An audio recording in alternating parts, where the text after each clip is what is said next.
রাধা নিজের বাড়ির উঠোনে ছিল। কাছেই রাখা ছিল তার ছেলে, পুত্রবধূ ও স্বামীর ছবি। সে ফটোর ওপরে হাত রাখে আর তার চোখ দিয়ে জল চলে আসে। রাধা সেই গ্রামের একজন বয়স্ক মহিলা ছিলেন, যার পরিবারের কিছুদিন আগেই একটি দুর্ঘটনায় মৃত্যু হয়। কিছুক্ষণ পর রাধা পুকুরের পাড়ে পৌঁছায়। তখনই গ্রামের এক ব্যক্তি রামলাল ওখানে আসে আর তার দিকে তাকায়। রাধা, তুমি এই পুকুরের জল নিতে পারবে না। তুমি একজন কুপয়া। নিজের বউ, মেয়ে আর স্বামীকে তো খেয়েই গেছো। এখন পুরো গ্রামকে নিজের ছায়া দিয়ে শেষ করতে চাও। রামলাল, আমার পরিবার দুর্ঘটনায় মারা গেছে, এতে আমার কি দোষ? আমিও এই গ্রামেরই, আমারও জল পাওয়ার অধিকার আছে। যাই হয়ে যাক না কেন, আমি তোমাকে এই পুকুর থেকে জল নিয়ে যেতে দেব না। যদি তাই হয় তাহলে আমি জমিদারের কাছে তোমার অভিযোগ করব। রাধা রাগের চোটে বালতি ফেলেই জমিদারের বাড়ির দিকে চলে যায়। জমিদার সাহেব, আপনার গ্রামে আমাকে পুকুর থেকে জল নিতে বাধা দেওয়া হচ্ছে, এটা কেমন অন্যায়? আরে গ্রামের লোক তো সেটাই বলে, এটা আমি তাদেরকে বলতে বলি। আর আমি তো এটাই মনে করি যে তুমি কুপয়া, সেই জন্য পুকুরের জলকে তুমি একদম হাত লাগাবে না, বুঝতে পারছো? কিন্তু আমার ঘরের জল বন্ধ হয়ে গেছে। আরে আমার তাতে কিচ্ছু যায় আসে না। আমার চাকরদের দেখে তোমাকে তাড়িয়ে দেবো, তার আগে তুমি নিজেই চলে যাও। রাধার চোখে জল চলে আসে। সে নিঃশব্দে সেখান থেকে বেরিয়ে যায়। রাধা গ্রামের প্রত্যেকটা বাড়ির দরজায় কড়া নাড়ে, কিন্তু কেউ তার সাহায্য করে না। রাধা, আমাদের ক্ষমা করো, জমিদারের বিরুদ্ধে আমরা যেতে পারবো না। আরে তোমাকে যদি আমরা জল দিই না, তাহলে জমিদার বাবু আমাদের গ্রাম থেকে বের করে দেবে। রাধা মন খারাপ করে গ্রাম থেকে বাইরে চলে যায়।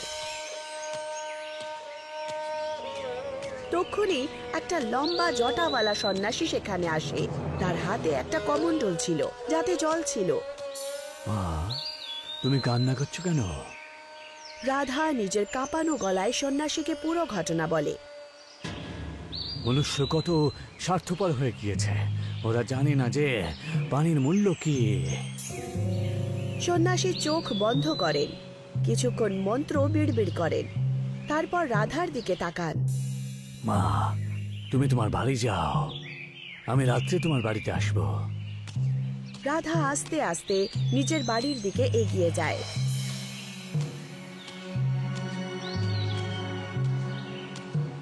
তার চোখ যায় একটি বন্ধ ঘরের দিকে, যেখান থেকে একটি আবছা আলো আসছিল। এই আলো কোত্থেকে আসছে? সে আস্তে আস্তে ঘরের দরজার দিকে এগিয়ে যায়। তক্ষুনি সে অনুভব করে যে তার পায়ের নিচে কিছু একটা পড়ে আছে।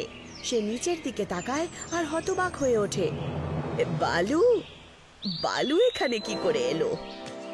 সে ঘাবড়িয়ে যায় আর দরজা খুলে দেয়, এবং যেই মাত্র দরজা খোলে তার চোখ আশ্চর্য হয়ে ছানা বড়া হয়ে যায়। ঘরের ভেতরে কোনো মেঝে বা দেয়াল ছিল না, একটা বিস্তীর্ণ মরুভূমি ছিল, শুধু বালি ছড়ানো ছিল দূর দূরান্তে। এটা কি করে সম্ভব? আমার ঘরের ভেতরে মরুভূমি রয়েছে, আমি কি স্বপ্ন দেখছি নাকি? সে আস্তে আস্তে পা বাড়ায়। তক্ষুনি সেই একই সন্ন্যাসী আলোর মাঝখানে আবির্ভূত হন। সাধু বাবা, এটা কি হলো? আমার ঘর মরুভূমিতে পরিণত হয়েছে।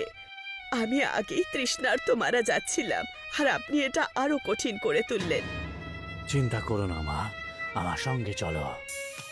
সাধু আস্তে আস্তে মরুভূমিতে এগিয়ে যান। রাধা ইতস্তত হয়ে তার পেছনে পেছনে চলে যায়। দূর দূরান্তে শুধু বালিই দেখতে পাওয়া যাচ্ছিল। অনেকটা পথ হেঁটে তারা একটা বিশাল পুকুরের কাছে পৌঁছায়। কি সুন্দর পুকুর, সত্যি নাকি? যাও মা, তুমি তোমার তেষ্টা মিটিয়ে নাও। রাধা তাড়াতাড়ি পুকুরের পাড়ে বসে পড়ে আর জল খেতে শুরু করে। সাধু বাবা, আপনি আমার তৃষ্ণা মেটালেন। এই জল তো অমৃতের মতো। মা, আজ থেকে এই পুকুরটা শুধুমাত্র তোমার। এখন এই জলের মালকিন শুধুমাত্র তুমি। কিছু সময় পরে তোমার গ্রামের লোকজন নিজে থেকেই তোমার কাছে আসবে। সেই সময় জলের ওদের আসল মূল্য বুঝতে শিখিও। সাধু আস্তে আস্তে আলোতে লুপ্ত হয়ে যান। পরের দিন সকালে গ্রামের লোকেরা পুকুর থেকে জল ভরতে আসে, কিন্তু তারা দেখে আশ্চর্য হয় যে পুকুর পুরোপুরি শুকিয়ে গেছে।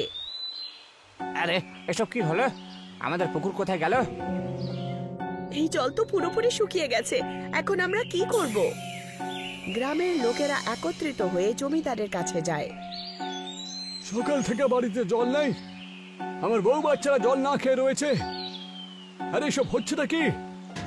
জমিদার, এই গ্রামে জল পাওয়া যায় না, নাহলে থাকবো কি করে আমরা এখানে? আর কিছু একটা করতে হবে, নাহলে এই গ্রাম ছেড়ে আমাদের চলে যেতে হবে।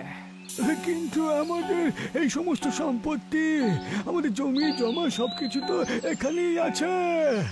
তক্ষুনি এক বয়স্ক কাকিমা বাড়ি থেকে বাইরে আসে। শুনেছি কিছুটা দূরে একজন সাধু বাবা থাকেন, আমরা ওনার কাছেই যাই না কেন? উনি আমাদের সাহায্য করতে পারবেন। গ্রামবাসী আর জমিদার একে অপরকে দেখে। গ্রামবাসী আর জমিদার ওই সন্ন্যাসীর কাছে যান। মহারাজ, আমাদের গ্রামের জল হঠাৎ করে শেষ হয়ে গেছে, শুকিয়ে গেছে, বাঁচান আমাদের। তোমাদের জল তোমরা মরুভূমিতে পাবে। গ্রামবাসীরা আশ্চর্য হয় আর একে অপরের সাথে কথা বলে। আরে কি বলছেন মহারাজ, মরুভূমিতে জল কোত্থেকে আসবে? মহারাজ, আপনি পরিষ্কার করে বলুন তো, তোমাদের গ্রামে কোনো তৃষ্ণার্থীর অভিশাপ লেগেছে? তোমরা পৃথিবীর যে কোণেই যাও না কেন, তোমাদের কপালে জল পাবে না। যখনই তোমরা জল ছোঁয়ার চেষ্টা করবে, সেটা অন্য কোনো জিনিসে পরিবর্তিত হয়ে যাবে। কিন্তু আমাদের জল তো লাগবে মহারাজ। আরে জল ছাড়া আমরা বাঁচবো কি করে? বেশি দূরে যাওয়ার তোমাদের দরকার নেই। তোমাদের গ্রামে রাধা নামের একজন বুড়ি মহিলা থাকত, যাও ওর সাথে দেখা করো। গ্রামবাসীরা আর জমিদার আশ্চর্য হয়ে একে অপরকে দেখে। তারা সবাই রাধার বাড়িতে পৌঁছায়, কিন্তু দরজায় তালা ছিল। জমিদার এদিক ওদিক দেখে আর জানালার ভেতরে তাকায়। একটা আলো দেখতে পান উনি। একে এই বাড়ি থেকে আলো আসছে কোত্থেকে? গ্রামবাসীরা দরজা খুলে দেয়, কিন্তু যেই মাত্র ভেতরে পা রাখে, তারা নিজেদেরকে মরুভূমিতে পায়। সামনে একটা বিশাল পুকুর দেখতে পাওয়া যায়। পুকুরের পাড়ে রাধা বসেছিল। বুঝে গেছি, এই পুকুরটা আমাদের গ্রামেরই, তাই না? রাধা, তুমি নিশ্চয়ই জাদুটোনা করেছ। জাদুবিদ্যা? আমি যখন তৃষ্ণার্ত ছিলাম তখন কেউ আমার সাহায্য করেনি। এখন তোমরা সবাই তৃষ্ণার্ত, তখন তোমাদের কি হয়েছে? কিন্তু জমিদারের জল স্পর্শ করা মাত্রই তার হাত ঝলসে যায়। এটা কি হলো? রাধা, অন্তত পক্ষে গ্রামের লোকেদেরকে জল খেতে দাও, তাহলে সবাই তৃষ্ণার্ত হয়ে মারা যাবে তো। এখন বুঝতে পারলে যখন কেউ তৃষ্ণার্ত হয়ে মরে তখন তার কি অবস্থা হয়? গ্রামবাসীরা খুব লজ্জা পায়। তারা হাত জোড় করে রাধার কাছে ক্ষমা চায়। তক্ষুনি সাধু রঙিন আলো নিয়ে হাজির হন। এইসব কিছু আমি করেছিলাম, যাতে তোমরা বুঝতে পারো যে যাতে কোনো মানুষ কখনো কুপায় হয় না, বুঝেছো? রাধার পরিবার ওকে ছেড়ে দিয়ে চলে গেছে, এতে ওর কি দোষ বলো তো? কিন্তু তোমরা ওর সাথে অন্যায় করেছো। আমরা অনেক বড় ভুল করেছি মহারাজ। আরে ভুল করার একটাই উপায়, রাধাকে ওকে ওর সম্মান আবার ফিরিয়ে দাও।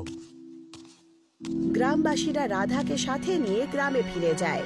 গ্রামে ফিরেই আবার পুকুর ফুটে ওঠে। এবার থেকে তুমি হলে আমাদের মায়ের মতন, বুঝেছো? আমরা তোমার রক্ষা করবো সব সময়। গ্রামবাসীরাও এই বিষয়ে একমত। রাধার চোখে খুশির জল চলে আসে।